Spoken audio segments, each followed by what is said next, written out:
Saludos amigos, bienvenidos a un nuevo episodio de Con Derecho y Sin Derecho Podcast. En el día de hoy nos acompaña la licenciada Gabriela Rodríguez, psicóloga y terapeuta conductual. Ella es fundadora de NeuroBloom. Bienvenida Gabriela, ¿cómo te sientes? Muy bien, feliz de estar aquí. Gracias. Háblanos un poco de NeuroBloom, ¿de qué se trata? ¿Qué hacen ahí? Ok, mira, NeuroBloom es un centro terapéutico infantil en donde tenemos diferentes especialidades. Tenemos terapia conductual, que es lo que hago yo, terapia del habla y de la comunicación. Tenemos una neuropsicóloga que se encarga de ya diagnosticar o detectar algún trastorno en el neurodesarrollo. Y también tenemos una terapeuta que se encarga de trabajar emociones, duelo, todas las cosas que puedan estar atravesando esos niños o sus procesos emocionales. ¿Desde qué edad y hasta qué edad? Nosotros trabajamos con niños de alrededor de 2 años hasta los 18 años. O sea que es un centro infanto-juvenil. Ah, pero muy bien, porque claro, los niños necesitan mucho apoyo porque a veces no se saben expresar lo que sienten y siempre necesitamos ayuda porque nosotros los padres somos padres, pero nadie nos enseñó a ser padres. Exactamente. Y es bueno contar con ayuda. ¿De qué se trata? Que yo escucho mucho y veo mucho que se está hablando mucho del autismo. ¿Es que es el mes del autismo? ¿De qué se trata? Sí, actualmente estamos en el mes de la concienciación del autismo, el mes de abril, y comenzó con el día 2, que es el Día Mundial del Autismo. Entonces, en este mes hay muchas personas que hablan acerca de este trastorno del neurodesarrollo y tratan de concientizar a la población de cuáles son los rasgos de ese trastorno y de qué manera nosotros, como personas neurotípicas, podemos apoyar a estas personas. ¿Qué es el autismo y cómo podemos darnos cuenta que un niño es autista? Bueno, el trastorno del espectro autista es un espectro y por eso es muy amplio. Hay personas que tienen diferentes rasgos, pero tiene unos criterios muy específicos que nos dice el DSM, que es el Manual Diagnóstico y Estadístico de los Trastornos Mentales. Y el DSM nos habla de que tienen dificultades o afecciones en la manera en que esas personas se desarrollan, o sea, cómo se relacionan con las otras personas, cómo se comunican y cómo sociabilizan. Entonces, como eso afecta a esas áreas y afecta por lo general el comportamiento, entonces van a tener, son personas muy distintas a nosotros, a las personas neurotípicas. Entonces pueden haber niños o adultos, porque eso es algo que acompaña a la persona durante la vida completa. Personas que tienen dificultades para poder comunicarse, por ejemplo, de manera verbal, que es la manera de comunicación que tenemos prácticamente la mayoría de las personas. Hay niños que también tienen problemas en su conducta por esa misma falta de comunicación, que utilizan esas conductas para entonces comunicarse, como no tienen esa parte verbal. Y también son niños que se les dificulta mucho hacer amigos, o relacionarse con familiares porque no lo hacen como las otras personas. Tienen dificultades en el aprendizaje que no les permite quizás imitar esas cosas que usualmente nosotros hacemos, como saludar, como preguntar cómo estás, como también interesarnos en los intereses de las otras personas. Entonces, por eso tienden a ser muy distintos. ¿Y cuántos tipos de autismos hay? Bueno, el DSM describe que hay niveles y son 3, van desde qué tanto el niño necesita ayuda hasta un niño que no necesita tanta ayuda. Entonces se mide más o menos en eso. La verdad es que un diagnóstico a temprana edad es muy importante porque en ese diagnóstico o ese sinnúmero de pruebas que se le hace, arroja una serie de resultados que va a decir qué habilidades el niño tiene actualmente. Entonces, a partir de esas habilidades o quizás esas debilidades que ese niño no tiene, pues empieza a trabajar y puede cambiar mucho el pronóstico de ese niño cuando se le hizo ese primer informe. Por eso esa evaluación a temprana edad y esa intervención es primordial. ¿A qué edad nos podríamos dar cuenta? Más o menos a los 3 años. Antes de esa edad es realmente un poco difícil darse cuenta certeramente si hay una un trastorno, alguna debilidad en el desarrollo, porque todavía hasta los 3 años el niño tiene la oportunidad de ir desarrollando habilidades. Hay niños que aprenden de manera distinta o que tienen tiempos distintos a los otros. No todos los niños aprenden a la misma edad, ni se cumplen pues esos hitos del desarrollo a la misma edad. Entonces por eso se da ese tiempo para que el niño pueda desarrollar esas habilidades, y ya luego entonces si se ve que hay algún rasgo que perdura en el tiempo, pues se envía ya a un especialista para que pueda hacer una evaluación. Okay. Y cómo los padres, por ejemplo, unos padres de escasos recursos, por ejemplo, una persona que viva en el campo, que no tenga acceso a llevarla donde una psicóloga infantil, a su niño o niña, puede darse cuenta de que su niño o niña está teniendo características de una persona autista. Realmente hay muchas veces, y yo creo que no tienen mucho que ver con el hecho de dónde viva esa persona, hay mucho desconocimiento realmente. Y lo que tienen los padres a la mano es comparar sus hijos con los demás niños de su edad. Si ese niño va al colegio, si se relaciona con otros primitos o algunos amiguitos, pues ese padre quizás puede ver algunos signos de alerta. Los signos de alerta que aparecen mayormente son el hecho de que el niño, por ejemplo, llega a los 2 años y no dice ni una palabra. O niños, por ejemplo, que tienen movimientos muy repetitivos, que caminan de un lado a otro, que tienen balanceos, que pueden cabecear, que se autoagreden, que agreden a los otros. Entonces esos son signos de alerta que llevan a un padre a quizás ir a donde su pediatra. El pediatra es el encargado pues de decir, mira, aquí pasa algo, deberías de llevarlo a tal sitio para una evaluación. Y ahí entonces empieza ese proceso. Pero no es tan fácil a veces darse cuenta.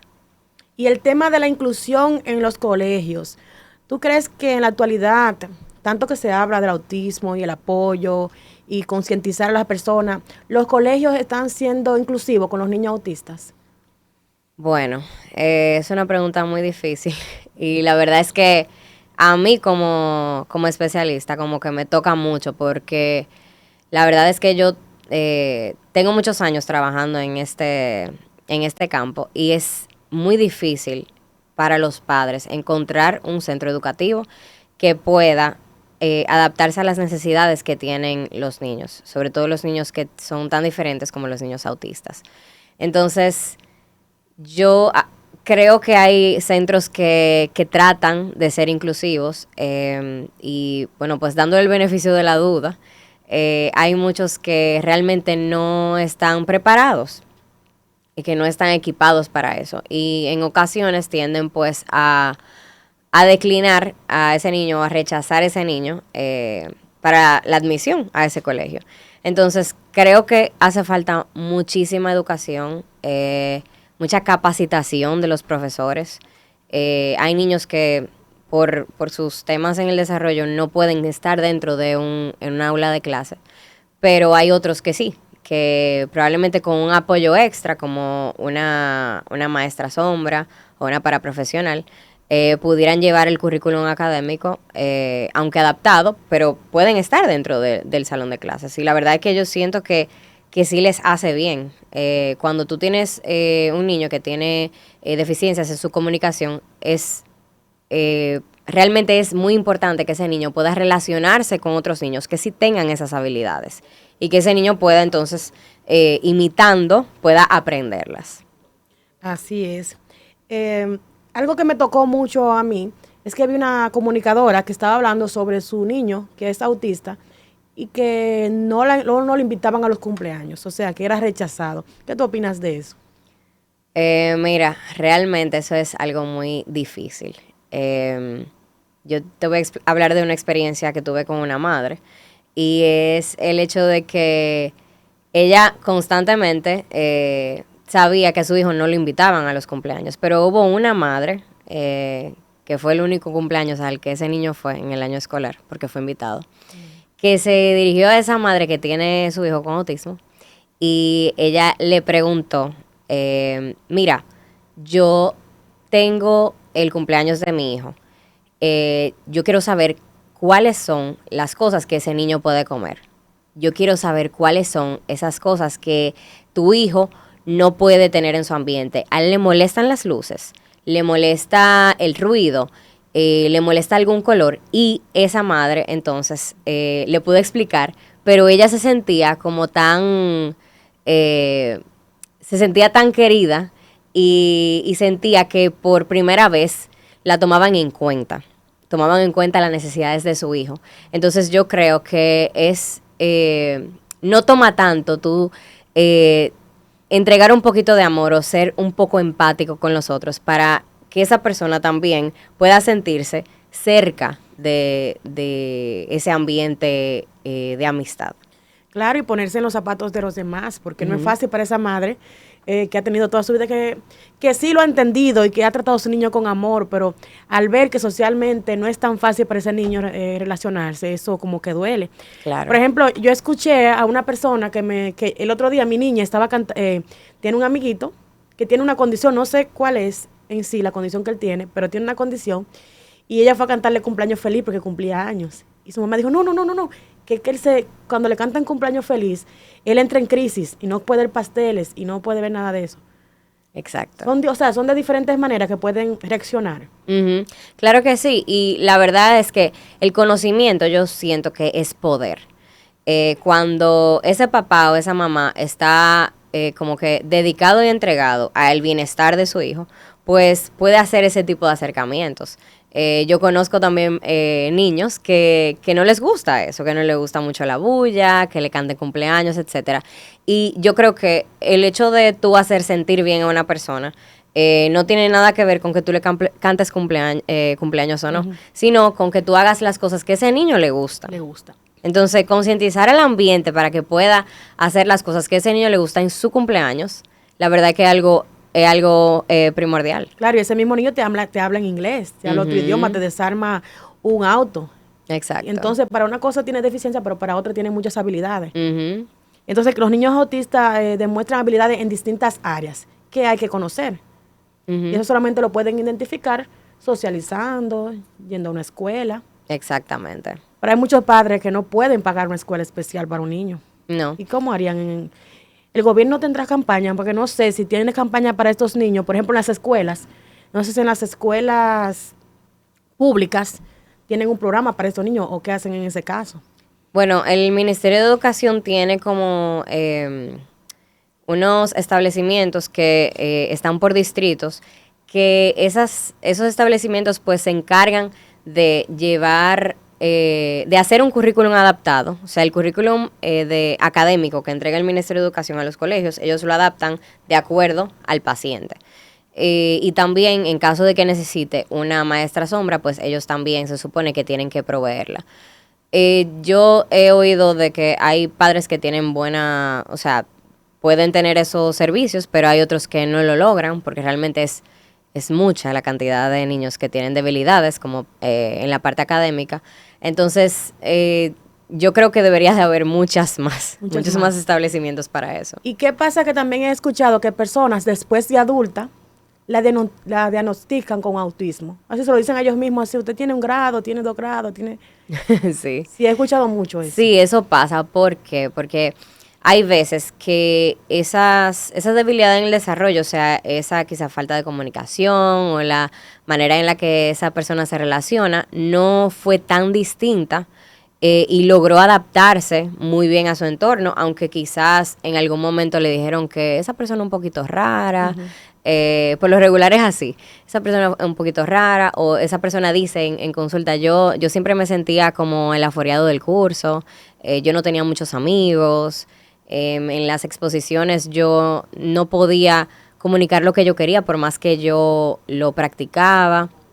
Entonces llegan pues a la adultez teniendo esas debilidades, aunque mínimas, pero han podido quizás tener un grado, por ejemplo, una carrera, han podido tener maestría, han podido tener trabajo y realmente no ha afectado tanto el aprendizaje, pero sí ya en la manera en la que se relacionan. Por lo regular pasa mucho eso, que en la adultez se ve más en la parte social. Entonces, cuando ya van a evaluaciones, entonces le dicen, mira, lo que pasa es que tú tienes ciertos rasgos del trastorno espectro autista. Ok, muy bien. tú como terapeuta conductual, me gustaría preguntarte, por ejemplo, estos niños que, por ejemplo, agarran un lápiz y tú le dices, no lo tires, y te miran y hacen así. Y lo tiran. Ajá. ¿Qué es lo que pasa? Cuando saben que ya eso está mal. Ajá, eso, en realidad eso da demasiada risa. Mira, ese tema del desafío como de los límites es un poco controversial porque hay mucha gente que tiene como opiniones muy distintas. Pero la verdad es que los niños, o sea, la etapa de la niñez es una etapa del desarrollo en donde ese niño está aprendiendo cosas. ¿Y cómo nosotros aprendemos? Explorando nuestro ambiente. Y eso mismo pasa cuando estamos en esa interacción con los padres. O sea, el hecho de que, por ejemplo, ese niño tire cosas no quiere decir que simplemente él quiera desobedecer, sino que él está aprendiendo lo que es la causa y efecto. Nosotros aprendemos mucho así. Entendemos, por ejemplo, que si hablamos por el micrófono se va a escuchar más y se va a escuchar mejor. Entonces yo voy a seguir haciéndolo. Entonces, muchas veces los niños hacen cosas para ver la reacción de las otras personas o simplemente ver como que qué consecuencias eso va a tener. Y muchas veces se hace un juego para ellos. Entonces, por eso es muy importante como que tener los límites bien establecidos, las reglas, las normas que ese niño debe de cumplir y también tener un manejo a nivel conductual que muchas veces no es el de corregir, decir eso está mal, no hagas eso, sino algo distinto. Todo depende de lo que ese niño quiera lograr en el momento. Por eso es que yo siempre hablo de que no todas las conductas se manejan de manera igualitaria, porque todo depende de qué ese niño quiera lograr en el momento. Por ejemplo, yo tengo un paciente que entró a mi consulta y la madre me decía que cada vez que ellos iban a hacer la tarea, el niño empezaba a decir que tenía hambre, que quería su merienda. Estoy hablando cuando estaban en la tarde. Que quería su merienda, que quería jugar con su hermano, que necesitaba buscar algo, que se le quedó el lápiz, que dejó su libro en el colegio y no lo llevó a la casa para poder hacer la tarea. Entonces, ¿qué pasa? Ese niño probablemente lo que quería era escapar de esa tarea y él lo estaba logrando en ese momento porque mamá entendía, bueno, sí, tiene hambre, vamos a darle la merienda. Se te quedó el lápiz, ve a buscarlo. Se te quedó el libro en el colegio, bueno, no tenemos con qué hacer la tarea. Entonces, ese niño lograba el hecho de no hacer la tarea. También con el hecho de, por ejemplo, las tablets, los celulares. Hay muchos niños que hacen rabietas por tener las tablets o los celulares de los papás.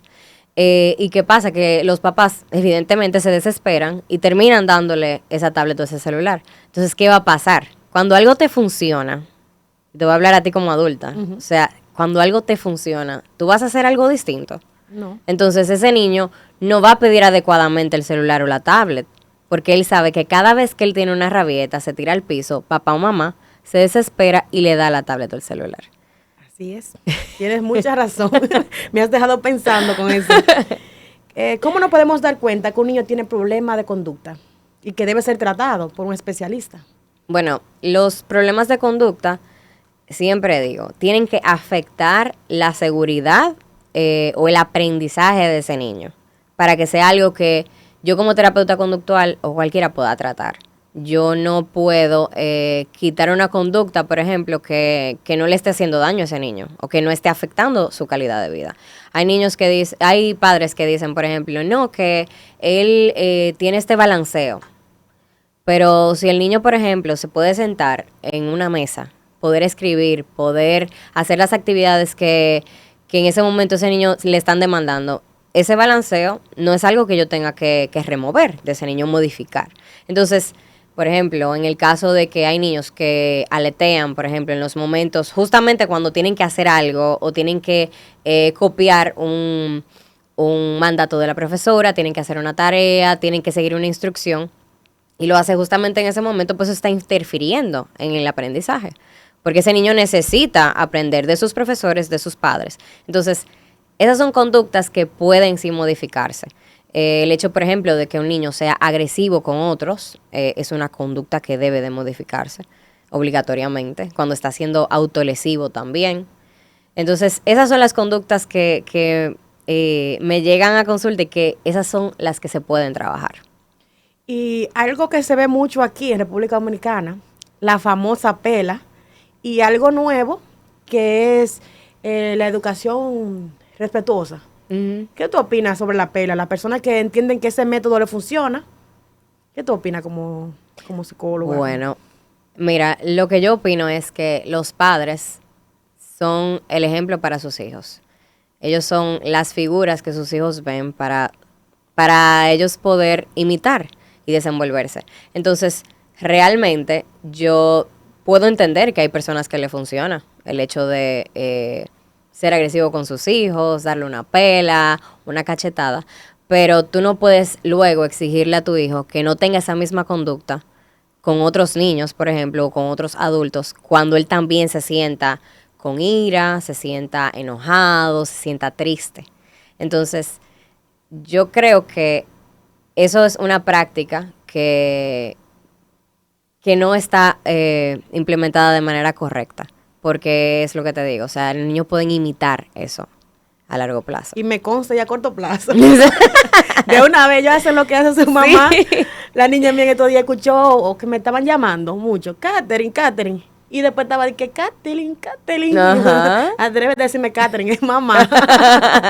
Exacto. ¿Cómo poner límites de manera respetuosa?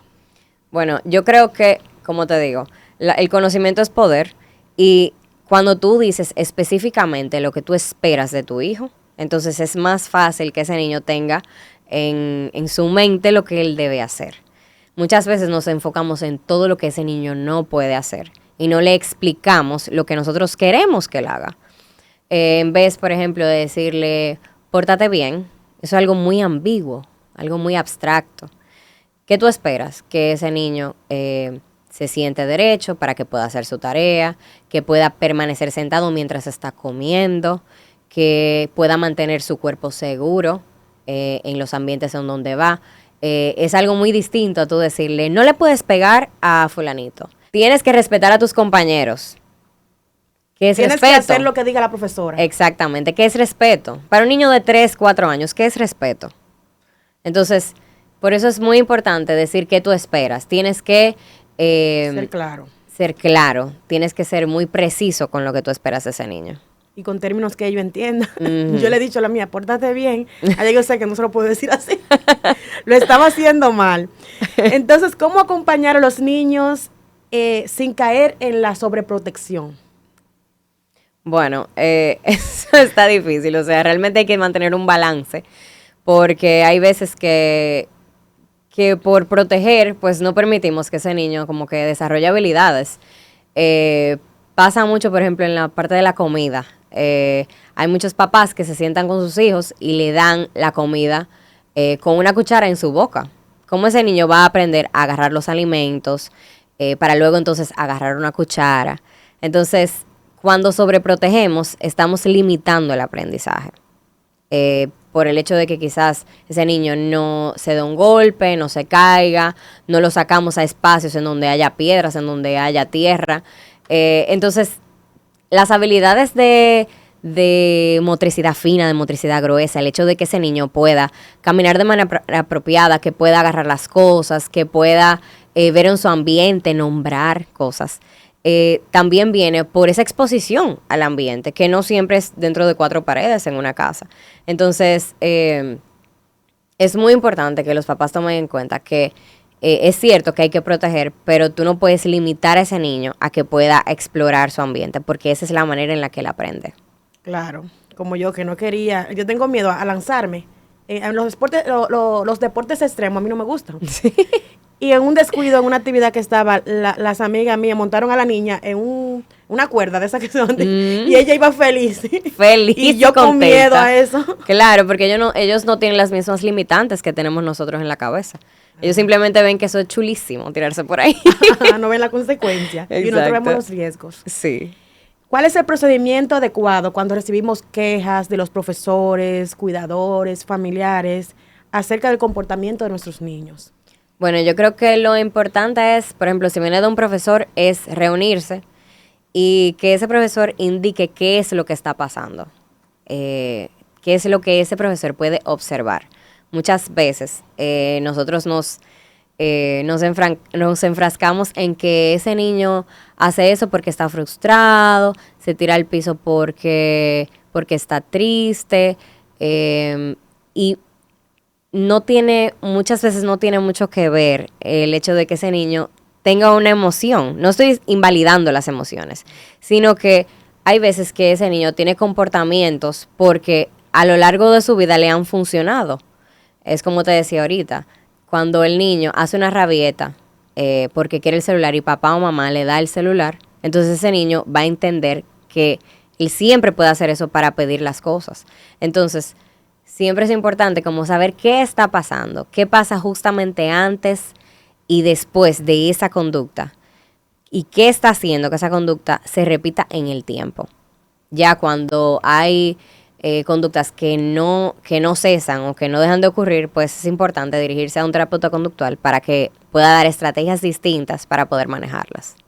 Y para los nuevos padres, los que se están estrenando como padres, ¿cuál sería la forma más recomendada, más sana de educar a los niños para empezar de cero? Por ejemplo, como psicóloga, ¿qué les recomiendas? Bueno, para empezar de cero, yo creo que lo importante es que tú juegues con tu hijo. Y eso parece muy básico, pero hay muchos padres que no juegan con sus hijos, que no saben cómo jugar con ellos. Y a través del juego se dan los mayores aprendizajes.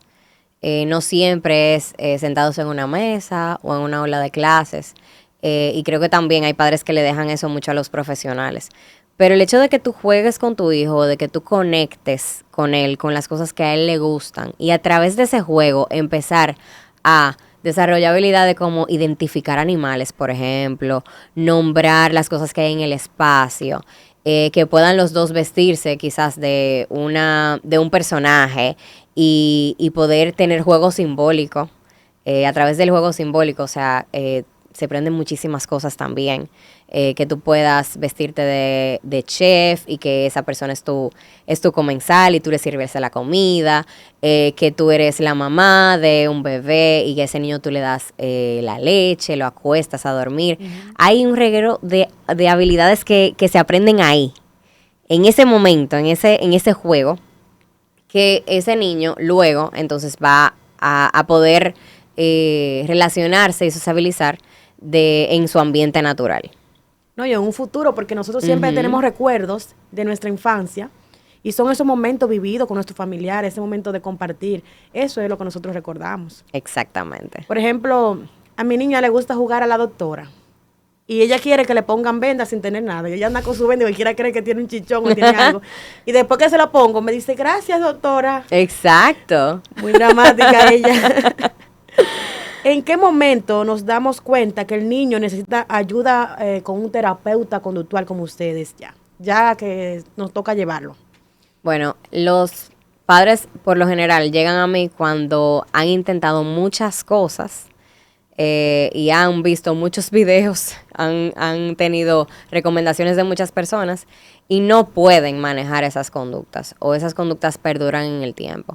Y muchas veces llegan como con esa desesperación de que no sé qué hacer, necesito ayuda. Y muchas veces pueden pensar que su niño tiene una condición cuando lo llevan, por ejemplo. Sí, por lo general sí. O sea, hay muchos padres que vienen con ese miedo de que, ¿y si mi hijo tiene este trastorno? Si mi hijo tiene déficit de atención y hiperactividad, si tiene autismo, si tiene deficiencia intelectual, pero no siempre. Cuando vemos rasgos de algún trastorno, no siempre ese niño tiene que tener ese trastorno. Hay veces que a nivel conductual se pueden corregir ciertas cosas, no solamente para el bienestar de la familia y para que esa familia pueda tener un hijo que se comporte bien, sino también para ese niño y para la calidad de vida de ese niño. Entonces, por ejemplo, un niño que no se puede comunicar y que lo hace a través de conductas muy inapropiadas, es un niño que sufre, porque constantemente tiene que hacer cosas que lo ponen en un estado a él. Por ejemplo, cuando un niño hace una rabieta, ese niño no está bien, no está feliz porque está haciendo una rabieta, no se siente contento. Entonces, lo que hace la terapia conductual es ayudar a que ese niño pueda tener un comportamiento distinto y pueda comunicarse de otra manera en que para él sea más fácil y más eficiente y pueda dejar de hacer esas conductas inapropiadas que antes hacía. Okay, ahora que usted lo menciona, ¿qué es el déficit de atención? Que yo escucho que hablan mucho de eso y yo no sé lo que es. Es un trastorno del neurodesarrollo en donde hay mucha inatención. Es un niño que tiene la mente muy dispersa, que constantemente olvida cosas. Muchas veces viene con la hiperactividad, que es el hecho de que ese niño no pueda estar quieto, como en buen dominicano, o que pueda permanecer en un solo lugar sin tener que moverse, sin mover su cuerpo. Hay niños que sentados pueden estar moviéndose en la silla, sentándose, parándose. Entonces afecta mucho como la atención de ese niño también, esos movimientos o esa, también muchas veces ese niño puede hablar muy rápido o hablar por encima de los otros. Entonces, hay este trastorno contiene estos rasgos que muchas veces empiezan desde que el niño empieza, o sea, los 3 años, 3, 4, por ahí. Okay. ¿Desde qué edad me dijo que se puede llevar a los niños a consulta con usted, por ejemplo? Desde los 3 años.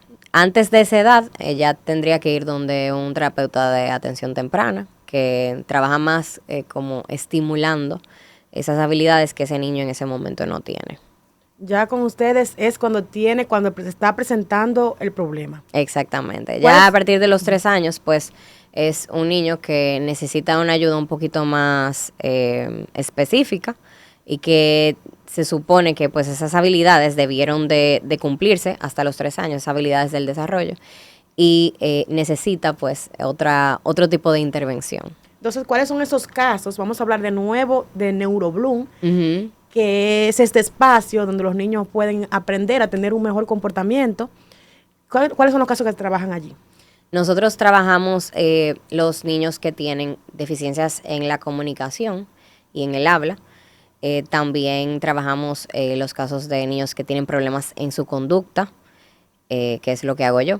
También tenemos una neuropsicóloga que se encarga de evaluar y diagnosticar a niños y adolescentes en cualquier problema en su desarrollo. Y también tenemos una terapeuta encargada de trabajar emociones y todo lo que tenga que ver con esos procesos internos que los niños atraviesan.